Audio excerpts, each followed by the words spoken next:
En 1945, Hiroshima era una ciudad que respiraba rutina y disciplina, sin imaginar que el cielo guardaba un ruido capaz de borrar su nombre de los mapas. Las mañanas eran silenciosas, el sonido de los pasos disciplinados, los mercados abriendo sus puertas con el mismo ritmo de siempre. Nadie sabía que en menos de un parpadeo, todo lo que existía se convertiría en polvo. Pero la historia que estás a punto de escuchar no es solo sobre cenizas, sino sobre una voz que nació entre ellas, una voz perdida que fue descubierta décadas después, en una carta que aún hace temblar a quienes se atreven a leerla. Dicen que fue encontrada bajo los escombros de una casa en ruinas, protegida dentro de una caja metálica, cubierta de tierra y tiempo. Dentro, una única hoja de papel, manchada y doblada, escrita con caligrafía temblorosa. Era la última carta de un soldado a su madre. Los periodistas que la encontraron no entendían su valor hasta que alguien comenzó a leerla en voz alta. El silencio llenó la sala. Era una confesión, era un grito, era una conversación con Dios desde el corazón del infierno. Y lo que aquel joven escribió cambiaría todo lo que creíamos sobre la fe, el miedo y la guerra. Si quieres marcar la diferencia, suscríbete al canal y cuéntanos desde qué ciudad estás viendo este video. La carta comenzaba con una fecha, 7 de agosto de 1945, un día después de la bomba. Madre, escribía, he hablado con él entre los escombros. Las primeras líneas parecían delirantes, pero cuanto más se avanzaba, más claro quedaba que no era la locura quien hablaba, sino una lucidez que solo el borde de la muerte puede otorgar. El joven se llamaba Masaru Tanaka. Tenía 23 años cuando decidió escribir esas palabras. Antes de la guerra era estudiante de filosofía en la Universidad de Kioto, pero el destino lo llevó al frente como mensajero militar. Nunca imaginó que la última carta que escribiría sería a través del humo y la sangre. Masaru hablaba de Hiroshima antes del día fatídico. Recordaba los templos llenos de incienso, los ríos tranquilos y la voz de su madre enseñándole a rezar, mitad en silencio budista, mitad en murmullo cristiano. Su padre había muerto antes de la guerra y él cargaba con la obligación de servir. Contaba que en las noches, antes de cada misión, recitaba mantras y versículos sin saber a quién se dirigía realmente. Decía que había aprendido que los hombres crean dioses a su medida, pero en aquel momento parecía que el suyo lo había abandonado. El 6 de agosto amaneció con un calor extraño. El aire olía a hierro, escribió. Masaru había salido temprano para entregar un mensaje al cuartel. A las 8:15 el cielo se volvió blanco. No hay palabras suficientes para describir lo que siguió. Un resplandor tan fuerte como 1000 soles, una ráfaga de viento caliente, y después, silencio. Cuando despertó, estaba en un mar de restos y cuerpos. Hiroshima ya no existía. Lo único que quedaba era un sonido grave, como si el mundo respirara por última vez. Todavía medio ciego, Masaru buscó entre los restos, y en medio del caos, escuchó una voz.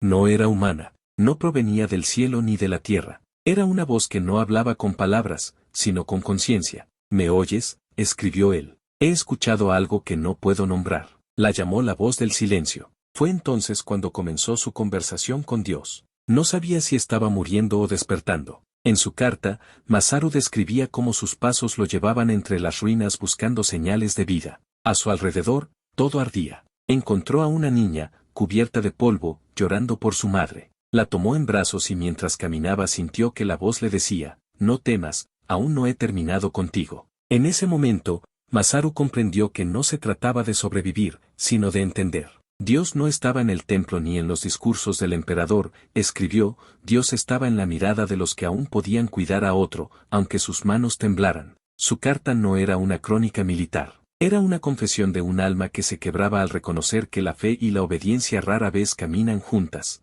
Masaru pedía perdón, no por lo que había hecho, sino por lo que pensó mientras obedecía. Había mentido en sus informes, alterado mensajes para salvar civiles. En aquel momento, creyó que esa era su traición. Con la ciudad destruida, comprendió que era su único acto de humanidad. La carta seguía, he hablado con él, madre. Me preguntó, ¿a quién le juraste tu alma? Y no supe qué responder. Cada palabra tenía el peso del fuego. Los investigadores que la leyeron aseguran que Masaru escribió parte de la carta sobre una tabla de madera carbonizada, usando tinta improvisada con agua y ceniza. La tinta parecía llorar sobre el papel. Mientras avanzaba la lectura, el periodista que narraba en voz alta comenzó a temblar. Dijo que sentía una oración escondida entre las líneas, como si la carta estuviera viva. Al llegar al final de la primera página, la voz del narrador se quebró. Hay algo más, dijo. Algo que aún no hemos entendido. Lo que venía después parecía un testamento, pero también un aviso. Masaru describía a Hiroshima como una ciudad suspendida entre los vivos y los muertos, y aseguraba que, en el instante de la explosión, el tiempo se rompió. Decía que había visto rostros, sombras, quizá almas. No sabía si la voz que lo acompañaba provenía de Dios, de su culpa o del eco de millones de oraciones no escuchadas. Lo cierto es que esa voz no le pedía nada, solo le mostraba lo que quedaba de su propia humanidad. Dije que no podía más, escribió. Y él respondió, no se trata de poder, sino de entender por qué sigues de pie. En ese momento Masaru dejó la carta a medio terminar, prometiendo continuar al día siguiente. No lo hizo. Lo último que escribió fue una frase que enmudeció a todos los que la leyeron. Si alguna vez esta carta llega a ti, madre, sabrás que no morí entre los escombros, solo cambié de silencio. La carta quedó incompleta sobre la madera chamuscada, pero su eco pareció continuar en el aire. Décadas después, cuando fue finalmente encontrada, las palabras de Masaru aún conservaban el olor del humo y la tristeza del silencio. Los investigadores que analizaron el papel notaron que la tinta se había mezclado con lágrimas o con lluvia. Algunos dijeron que era imposible distinguir cuál de las dos había caído primero. Lo cierto es que la voz de aquel joven seguía allí, intacta, esperando a alguien que la escuchara de nuevo. En los días posteriores a la bomba, la ciudad parecía flotar entre la realidad y un sueño roto. Los pocos sobrevivientes caminaban sin rumbo, como sombras temblorosas que habían olvidado quiénes eran. Masaru, herido y con la piel quemada, seguía vagando entre los restos buscando un sentido a lo que veía. A veces hablaba solo, a veces creía escuchar respuestas. Decía que el silencio le respondía con las mismas palabras que oía dentro de su mente: no temas, todo lo que ves también llora. Esas frases quedaron grabadas en su memoria y pasaron a la carta como pequeños fragmentos de fe entre ruinas. Una tarde, mientras el cielo aún ardía con un color anaranjado que no era ni amanecer ni ocaso, Masaru encontró un crucifijo entre las piedras. No pertenecía a su familia, pero lo guardó como símbolo de esa mezcla de creencias que lo había formado. En el fondo, no sabía si el Dios con quien hablaba era el de su madre cristiana o el espíritu de compasión budista que su padre veneraba. Tal vez era ambos, tal vez ninguno. En su carta, escribía: las religiones son como las calles de Hiroshima, muchas conducen al mismo punto, pero mañana todas serán polvo. Esa frase conmocionó a los teólogos que estudiaron el documento, porque no parecía la voz de un soldado, sino de un pensador que había encontrado claridad en el abismo. Los fragmentos siguientes narraban algo aún más desconcertante. Masaru contaba que, mientras caminaba entre los cuerpos, empezó a reconocer los rostros de algunos compañeros. No lo aterraba la muerte, sino la conciencia de seguir vivo. Decía que cada cadáver era un espejo y que, al mirar a los ojos vacíos de los otros, entendió su propia fragilidad.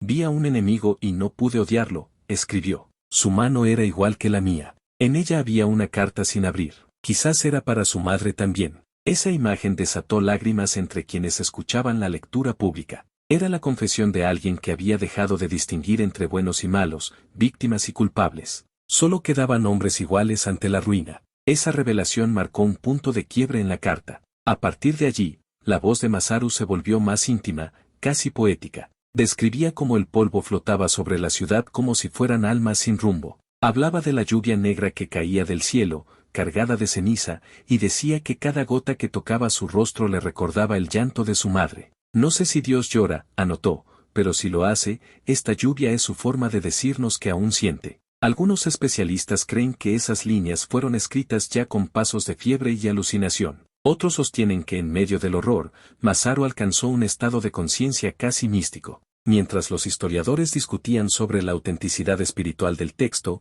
la carta seguía avanzando. El joven mencionaba haber encontrado refugio en los restos de un templo parcialmente destruido. Allí se quedó durante 2 noches, alimentándose del agua que recogía en una lata y de la esperanza de que alguien lo encontrara. Pero lo más inquietante era que, según sus palabras, no estaba solo. Decía que por las noches seguía escuchando la voz. Una voz que no lo consolaba ni lo castigaba, solo le hablaba de manera directa, simple, humana. Tú no luchas contra los hombres, le decía, luchas contra la parte de ti que aún no entiende lo que significa amar al enemigo. Masaru escribió que entonces cayó de rodillas y sintió que algo dentro de él se rompía para siempre. El mensaje que esa voz le entregó aquella noche se convirtió en el corazón de toda la carta. Si buscas a Dios en las armas, no lo encontrarás. Si lo buscas en tus lágrimas, Él ya estaba allí. Con esas palabras, Masaru comprendió que la fe no era obediencia, sino compasión. No eran los himnos ni los gritos de victoria lo que lo acercaban a lo sagrado, sino el simple acto de cuidar a otro ser humano, incluso en medio del fuego. En una línea posterior, escribió, la guerra me enseñó que los cielos no se abren con bombas, sino con perdón. Era un pensamiento impensable para un soldado en aquel tiempo, y por eso muchos creen que su carta nunca fue remitida. Quizás él sabía que esas palabras no serían aceptadas en su época. En los últimos párrafos de esa parte del texto, Masaru recordaba a su madre con ternura. Describía cómo ella solía encender una vela cada noche y le decía que la luz era una oración invisible. Ahora, rodeado de un mundo sin luces, se daba cuenta de que esa pequeña llama seguía encendida en él. Tu voz me acompaña incluso cuando no queda aire, escribió. Si alguna vez ves el amanecer y el cielo está gris, no pienses que es tristeza, es mi forma de saludarte desde lo alto. Esa frase fue considerada por muchos como una despedida anticipada. Los académicos que estudiaron la carta concluyeron que en ese punto el texto original terminaba abruptamente, pero años después se hallaron nuevas páginas escondidas dentro de una Biblia calcinada. En ellas, el tono de Masaru cambiaba de reflexión a determinación. Narraba cómo decidió salir del templo para buscar sobrevivientes y ayudar a enterrar a los muertos. Lo hacía no por deber, sino por algo que llamaba paz interior. Decía, no puedo reconstruir Hiroshima, pero puedo recoger un cuerpo con respeto, puedo cerrar los ojos de alguien para que su alma no vea este infierno. Esa frase se convirtió en símbolo de la humanidad que persiste incluso cuando todo desaparece. Mientras el sol de agosto se ocultaba tras una nube envenenada, Masaru escribió su último pensamiento de esa jornada, he perdido a mis hermanos, a mi ciudad, a mi patria. Pero he encontrado algo que no sabía que existía, he encontrado silencio y dentro de él, comprensión. Con esa última línea terminaban las páginas encontradas en la caja metálica. Lo que no sabían los arqueólogos, al sacar el documento, era que aún faltaba una última parte, la más perturbadora, la que cambiaría por completo el sentido de toda la historia. Esa parte sería descubierta años más tarde, en un lugar inesperado, cuando una anciana reconoció una letra familiar en un mercado de antigüedades. Aquel descubrimiento ocurrió 70 años después de la explosión. La mujer que reconoció la escritura de Masaru se llamaba Aiko Tanaka. Era su sobrina, nacida después de la guerra, criada con los silencios de una familia que nunca habló del pasado. Encontró las páginas faltantes en un pequeño mercado del distrito de Nakagawa, entre un lote de objetos religiosos y cartas sin dueño. Al ver la caligrafía ennegrecida, sintió que el tiempo se detenía. No fue necesario leer mucho para entender que aquellas letras pertenecían a su tío. La tinta estaba casi borrada, pero bastaron pocas líneas para despertar la historia dormida que Hiroshima había olvidado. Las páginas nuevas comenzaban con un tono distinto. Masaru ya no escribía como un hombre que lamenta, sino como alguien que había alcanzado paz. Decía, he comprendido que no basta con sobrevivir,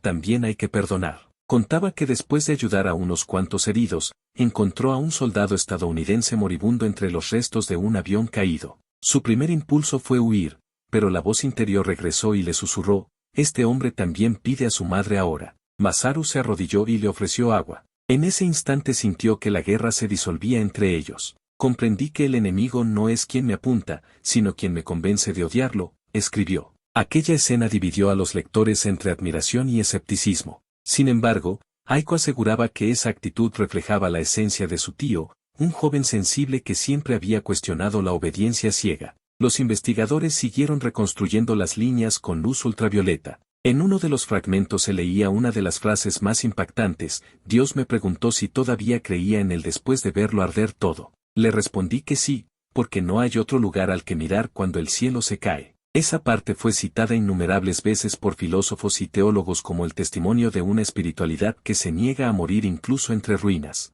Masaru convertía la desesperación en un diálogo con lo eterno. El tono de la carta era sereno, casi contemplativo, y cada palabra parecía un eco de esperanza en medio del polvo. Aiko relataba que cuando leyó eso, lloró sobre el papel. Era como si la voz del joven se filtrara a través de las décadas para recordarle que la fe no pertenece al dogma, sino al alma que busca sentido. Decidió entonces mostrar las páginas al público. La noticia se expandió rápidamente. Periódicos, museos y cadenas internacionales enviaron equipos para confirmar la autenticidad del documento. Al confirmarse su veracidad, el país entero quedó en silencio. No porque la carta hablara de religión, sino porque mostraba a la humanidad que la guerra había intentado borrar. Las reacciones no se hicieron esperar. Algunos sectores conservadores consideraron el texto una ofensa, un intento de suavizar la responsabilidad de Japón. Otros lo vieron como una oportunidad para reconciliarse con el pasado. Un profesor de historia declaró: las palabras de Masaru no buscan justificar, buscan sanar. Mientras tanto, las grabaciones de la lectura pública alcanzaron millones de reproducciones. Personas de todo el mundo escribían diciendo que sentían consuelo en su historia. El mensaje había atravesado fronteras y épocas. Masaru, en las páginas recuperadas, mencionaba su deseo de que su madre no conservara sus medallas, sino sus oraciones. Las medallas pesan más que la culpa, escribió, pero una oración puede aligerarla. Esa reflexión simplificaba toda una vida. A medida que la narración avanzaba, el tono se tornaba más introspectivo. Describía una noche particularmente silenciosa, cuando creyó ver el reflejo de su madre en el agua contaminada de un pozo. Dijo que ella lo miraba sin reproche, con ternura. En ese momento entendió que el perdón comenzaba dentro de sí mismo. Si puedo perdonarme, tal vez ella también lo hará, anotó. Era difícil saber si aquello fue visión, alucinación o experiencia espiritual. Lo importante era cómo lo transformó. En una de las últimas líneas escribía: he comprendido que Dios no me habló con palabras, sino con silencios.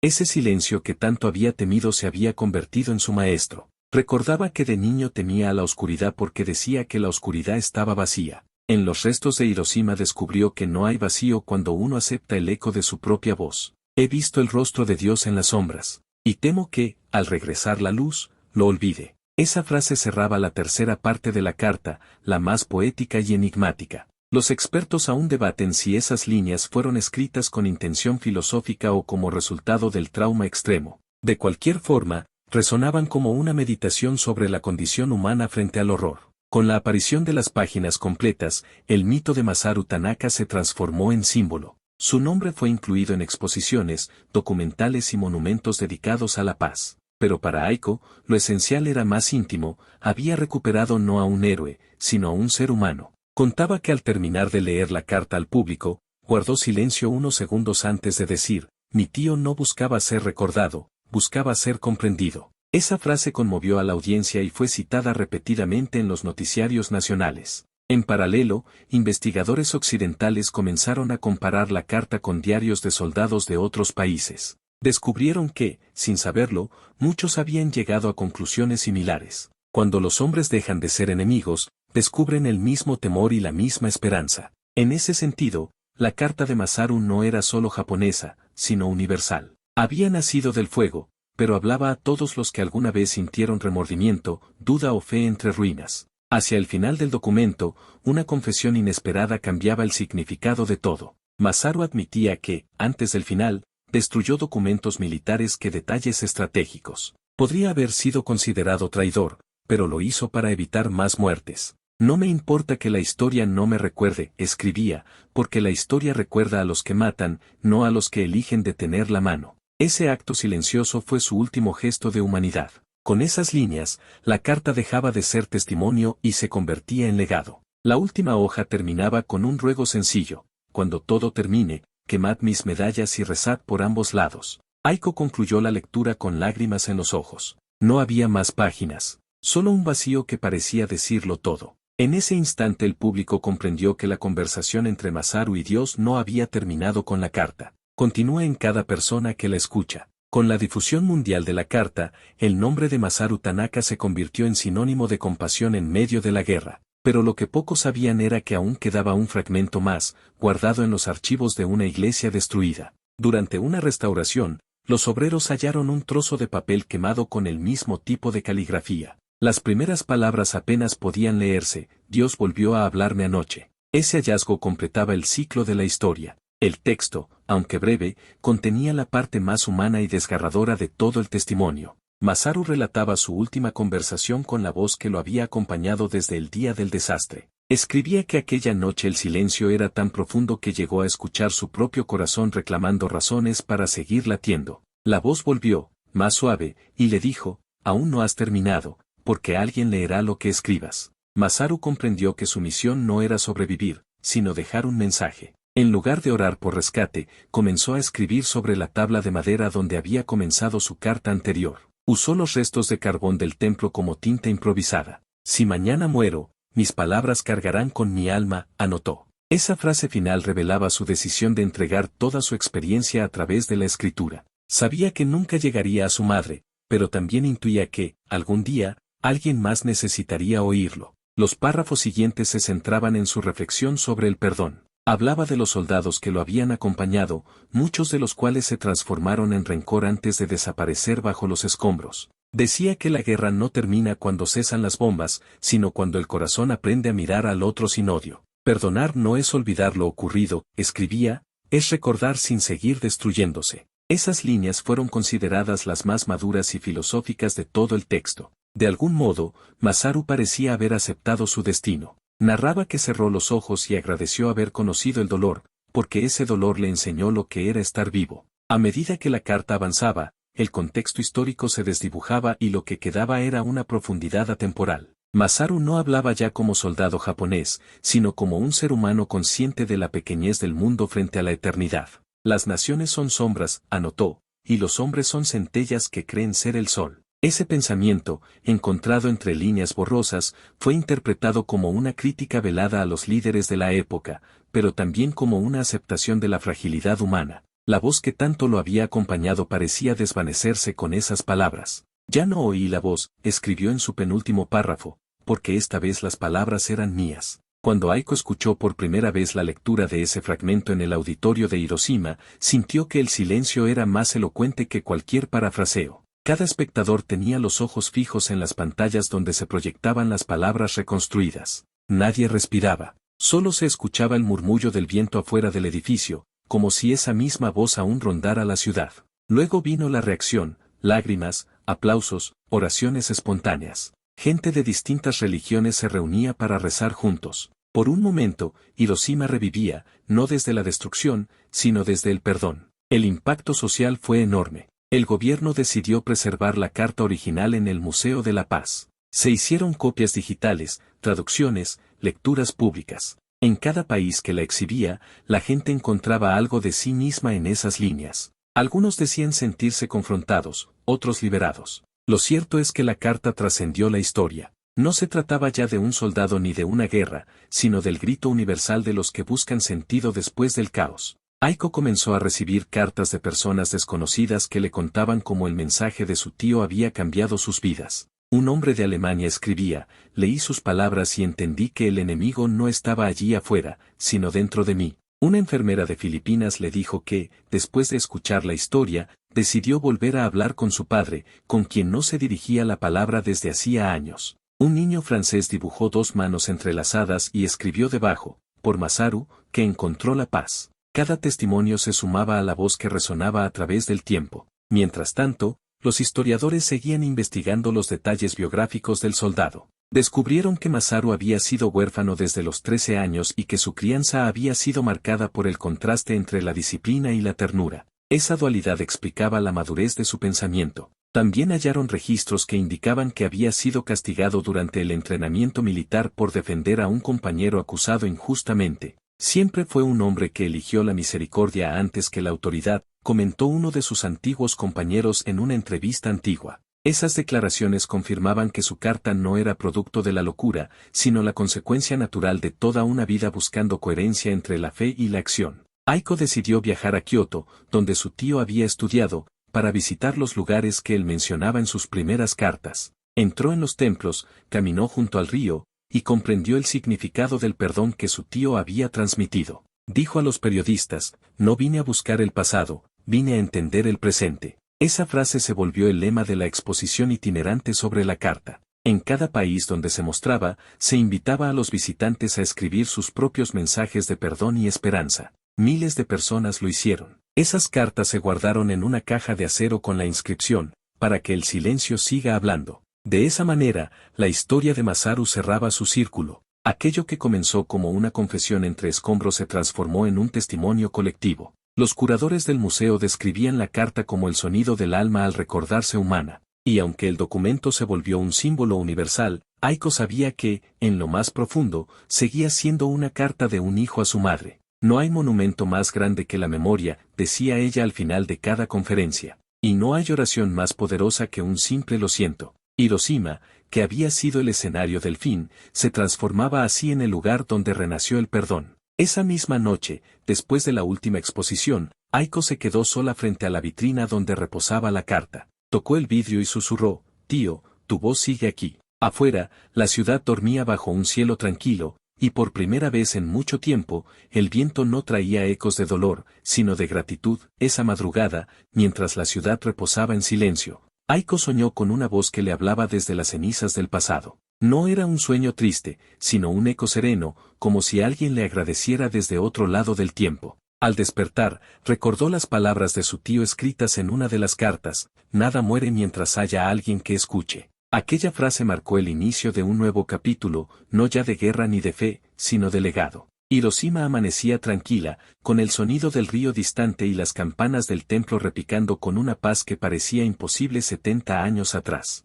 El eco de las bombas había sido reemplazado por risas de niños y turistas que fotografiaban flores de cerezo, sin saber tal vez que pisaban el mismo suelo donde Masaru escribió sus últimas palabras. Aiko comenzó a colaborar con un grupo de jóvenes que transformaban testimonios de guerras en relatos de esperanza. Llamaron al proyecto Voces del Silencio. En cada país al que viajaban, recogían historias de sobrevivientes, cartas, fotos o simples frases de personas que habían vivido conflictos. El propósito era conectar las heridas del pasado con los sueños del presente. Durante una entrevista, Aiko dijo que Masaru le enseñó que ningún acto, por pequeño que parezca, carece de sentido cuando nace del amor. Su mensaje se convirtió en guía para generaciones que no conocieron la guerra, pero que aún buscan reconciliar lo humano con lo divino. Entre esas nuevas cartas, una llamó especialmente su atención. Provenía de un joven soldado estadounidense estacionado en Okinawa. Decía que había leído la historia de Masaru y que, por primera vez en su vida,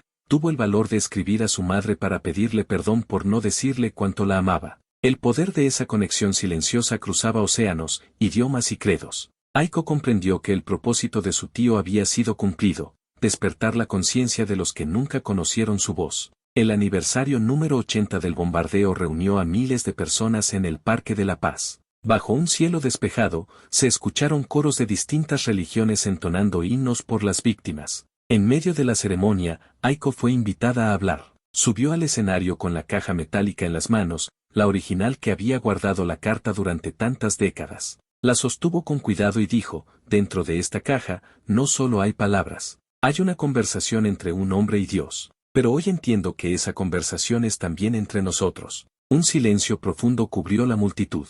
Al final, Aiko cerró sus ojos y simplemente susurró, «Gracias por no rendirte, tío Masaru». El aplauso que siguió fue largo y cálido, sin estridencias. Había lágrimas, sonrisas y un sentimiento colectivo de reconciliación. El sonido de las campanas del templo marcó el final de la ceremonia, pero en los corazones de los presentes algo había quedado suspendido, como si el tiempo se hubiera detenido por un instante. Aquel día, Hiroshima ya no era símbolo de destrucción, sino de reencuentro. La carta de Masaru había transformado el relato del dolor en uno de entendimiento, y aunque las cicatrices seguían, brillaban ahora como recordatorios de lo que la humanidad puede aprender de sí misma. Con el paso de los años, la historia se enseñó en escuelas y universidades como ejemplo de reflexión ética y espiritual. Profesores de literatura comparaban las palabras de Masaru con las obras de los grandes místicos. Psicólogos analizaban cómo, frente al horror, el hombre había encontrado sentido. Algunos lo llamaban milagro, otros simple humanidad.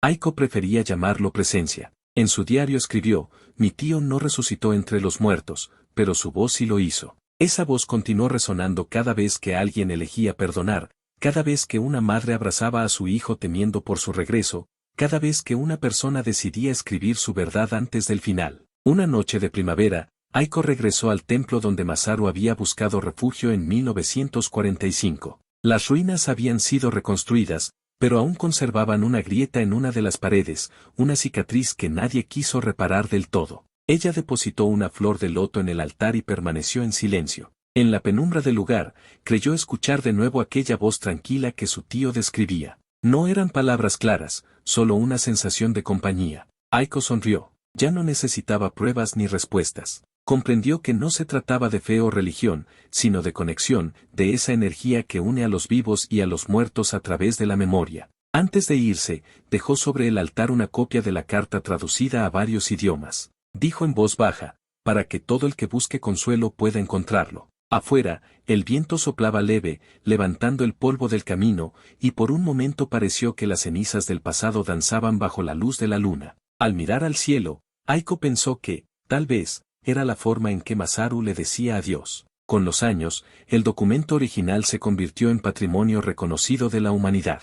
Miles de visitantes llegaban al museo solo para verla. Algunos lloraban al leer la última línea, otros cerraban los ojos y murmuraban una oración. Era como si cada persona estableciera su propio diálogo con aquel soldado que había encontrado a Dios entre los escombros. No había religión ni frontera que limitara ese encuentro. La carta había logrado lo que las armas no pudieron, unir a la gente en torno a su humanidad compartida. Cada aniversario, Aiko encendía una vela en el mismo lugar donde la ciudad había quedado en silencio en 1945. Miraba la llama y recordaba las palabras del joven, tu voz me acompaña incluso cuando no queda aire. Entonces comprendía que la voz del alma nunca se apaga del todo. La carta era, en el fondo, una antorcha que había pasado de una generación a otra, recordando que el amor sobrevive incluso al fuego. Así, la historia de Masaru Tanaka no terminó con su muerte. Continuó en cada lector, en cada madre que recibió una carta, en cada persona que eligió la compasión por encima del rencor. Y como todas las historias verdaderas,